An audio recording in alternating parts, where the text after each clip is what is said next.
I was so unhealthy, emotionally, mentally. But still, the courage it takes to admit that, right? Because the last thing we want to do, especially as believers, is admit that there's still room for him, that there's still need for him to do something. Because we feel the shame of, well, why am I here? Right? Oh my goodness! If I were a better Christian and had more faith, like it would have been a one and done. Oh my gosh! And we don't want to admit it because we feel like it's, I don't know, the courage. You're so right. Joy FM is celebrating 20 years, and we are in Nashville talking to some of our friends whose songs have been a part of our 20 years. A new friend, Hope Darst. Hey Hope, how are you? I'm so good. Thanks for having me, Sandy. Yeah, so this is pretty fun because I get to feel like you're my friend before you feel like I'm your friend, because I have sung along with you in my car, on my walks, amazing. 10 minutes ago before you got here.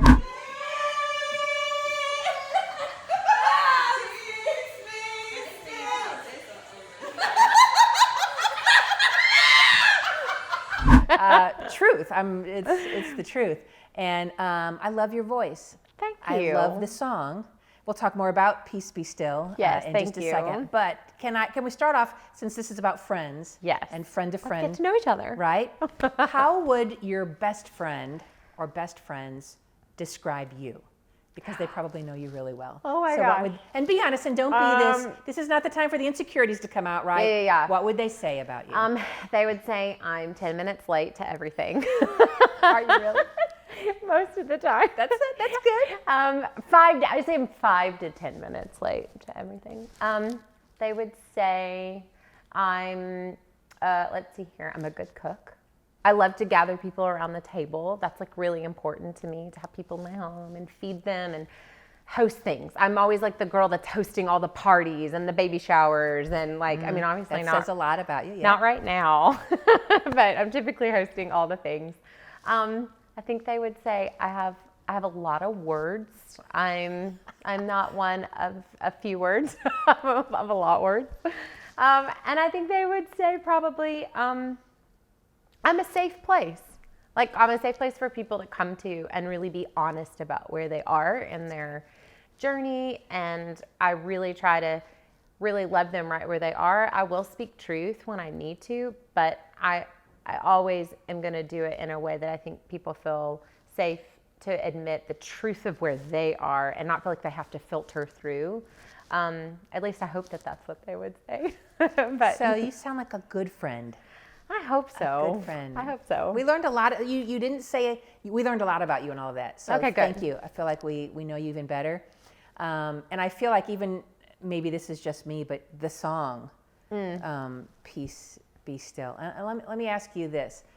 Do you write songs like that because you need to hear it or because I need to hear it? And there's nothing wrong, right? But did you write that for someone else or for yourself? For myself. We wrote Peace Be Still because I was battling with fear. I was battling with anxiety and massive insecurity, funny enough, about being a songwriter. Because I didn't become a songwriter till I was like in my mid-30s. Like that wasn't something I had done. And just the little bit of my journey, I actually had come off staff after a decade plus of being on staff and leading worship. And I just found myself in a season of just realizing I needed to do some healing. Like just a lot of life had happened, right? Heartaches and disappointments and just different things that had happened. And I realized I wasn't in the healthiest of places. And so I ended up coming off staff. I had been traveling as a worship leader. I stopped traveling as a worship leader.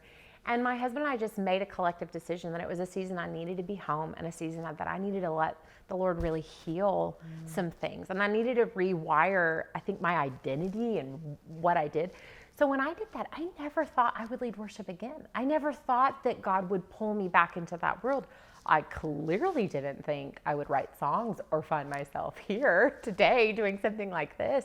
So when I started writing songs, it was because I was literally walking through a season that I needed to write it for. And so Peace Be Still was birthed on a day where I was feeling super insecure about this new season I found myself in, writing songs for my worship team and for our church.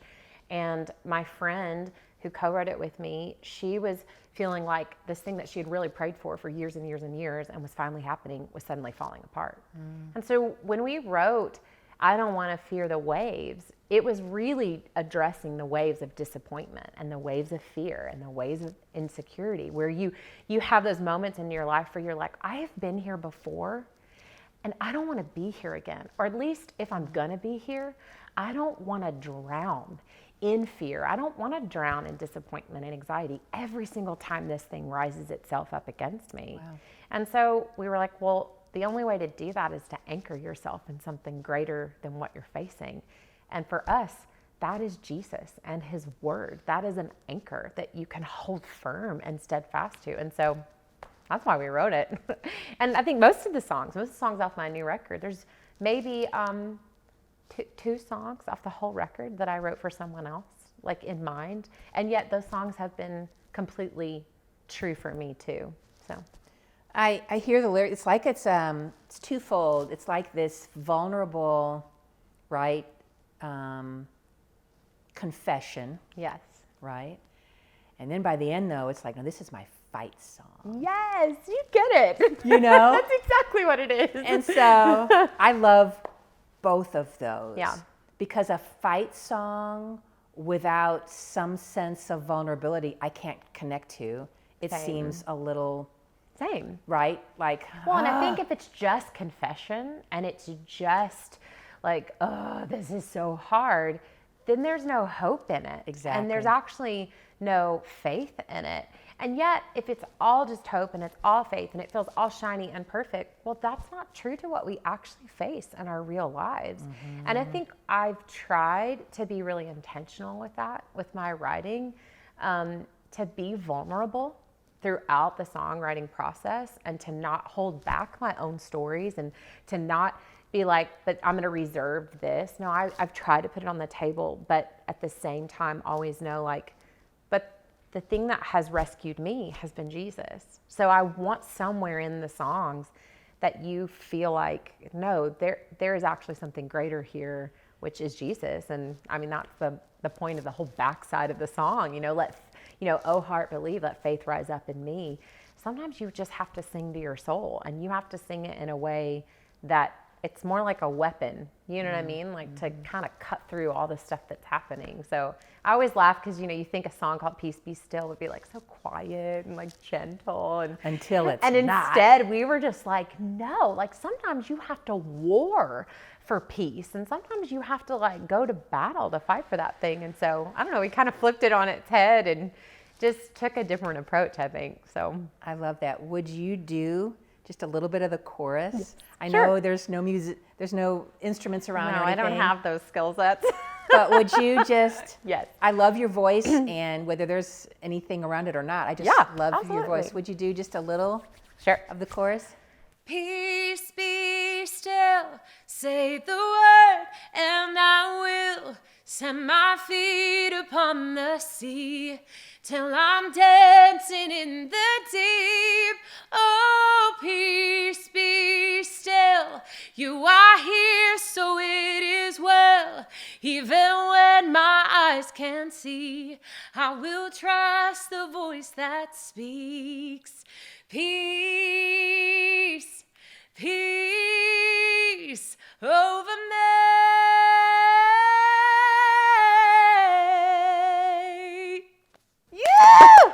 That's so good. I still, 4 years later, I still love singing it. I haven't gotten tired of singing it. That's good. And I don't know if that's because it was so personal. Do you know what I mean? Like, Yeah. it was so personal that I still, 4 years later, it still holds the same weight. Every time I sing it, and every time I watch other people sing it, or I lead it in a room, it still does something. And obviously, like, watching it go into the space of radio and watching people grab onto it the way I had to hold on to it in the season. I mean, I was singing this over myself for a year before it ever saw the light of day. Like, it was the song that I sang in my shower and my car and through my tears. And so to watch it now be something for other people that I think is helping them fight fear and actually anchor them in the truth of God's word, that he does speak peace over us, and he speaks peace over our storms and over our lives. It's really been an incredible gift, and just something that I will never ever take for granted, or I will, I think it'll always sit in a really special place in my heart that God allowed the song to go as far as it did, or has. Yeah, not everybody's first song out of the chute. I'm very aware. Has this impact, and so just a God thing, right? It There's is. no I doubt mean, about it's it. just a God thing. So just real quick, you touched on something, and I don't want it to go unnoticed, and that was you were a believer, you were a worship leader, you were on staff at a church, Yeah. and there was still room for healing for you. Oh, yes. And I don't want that to go unnoticed by those who are watching or listening. Yeah. Because sometimes I think we invite shame when we say, right, I don't know why I'm feeling like something is still in need or whatever. Yeah. And we either ignore it or we just have internal shame. But I love the honesty in you going, I need to do something else right?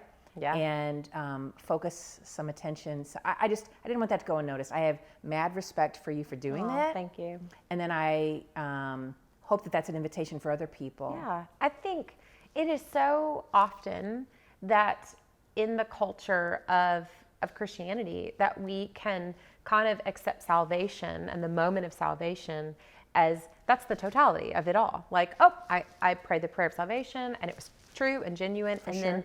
And then years go by and we're kind of struggling with, but why do I still wrestle with X, Y, and Z? Why is this still an issue in my life? Why do I still struggle with anxiety or depression or addiction or whatever that might be? And I think there is something that I had to confront in my own life was I'm saved, but I'm not free. And Jesus came my goodness, to Hope. set us free, to actually give us abundant life. And I had to go, I'm shortchanging myself of the fullness of what Jesus came to do. And I'm going to have to recognize that means I'm going to have to do some work here with Jesus and go, what needs to change in my framework and in my thinking? What spaces of my heart do I need to actually allow you in? Do you know how brave that is? How Well, I courageous? was so desperate. I was so unhealthy, emotionally, mentally. But still, the courage it takes to admit that, right? Because the last thing we want to do, especially as believers, is admit that there's still room for him, that there's still need for him to do something. Because we feel the shame of, well, why Why am I here? right? Oh my goodness! If I were a better Christian and had more faith, like it would have been a one and done. Oh my And we gosh. don't want to admit it because we feel like it's, I don't know, the courage. You're so right. I mean, on my new record that came out last year, the very last song on the record is called "Start Over," and I wrote it because at the end of 2019, I had another just really like out of the blue, didn't see it coming. Life situation happened and it triggered this wave of anxiety, and I could not get up under the anxiety. And it took me several months, probably almost 6 months, to finally, like, through getting with my pastors and prayer and counseling and going, what is at the root of this that God in his goodness is trying to actually bring to the surface for us to deal with? Because I've actually walked with the Lord long enough now to know when God starts to allow circumstances or allow situations to press on something that feels a little painful or feels uncomfortable or triggers something like maybe a season of depression or a season of anxiety, it's for our good. It's actually to bring us into freedom and abundant life and healing. And I struggled. I was going, how am I back here? Like, we have dealt with this. I am not someone who doesn't have freedom. I actually have quite a bit of freedom in Christ. So how is this happening again? And I did. I felt embarrassed. Yeah. I remember saying to my pastors, I feel so much shame. I've allowed God to do a lot of work in my life. How did I get back here? And I just remembered one of them just saying, because sometimes we can't deal with certain things until certain situations happen. And it's at that point we have to either allow God back in to do another level of healing, or we push back on it and go, I don't want to address that. And we ended up writing this song called Start Over. And the whole purpose of the song is literally God speaking to us, saying like that you can let it all go. Like you don't actually have to have all of this together, and you're not broken, but there's some things I want to mend. And we can start all over again. Yeah. You just got some areas that got a little too wounded that I need to actually bring in some mending. And I think, man, isn't that the gospel? That there's no limit to Jesus coming in and making right what is wrong, healing that which is broken, setting that which is in prison free. I don't think that ends ever for us. And the more we allow him to do it, the more comfortable we are to allow him to do it again and again and again and again. And so now at 40, I'm like, bring it on, Jesus. Like however many times we need to go through another level of healing, I'm willing to do that, because then I get to be I get to be a witness and a testimony of what God has done. And that's how we overcome, right? By the power of the blood and the word of our testimony. Yeah. So I don't know. I'm passionate about it, obviously. I can tell. Well, and I can tell that, and I can tell we just got to see you. Yeah, right? That's true. You did. No, I mean, yeah. The goal of this was to get to know you. Yeah. And we just got to know a good piece of you. Thank you for sharing that. You're so welcome.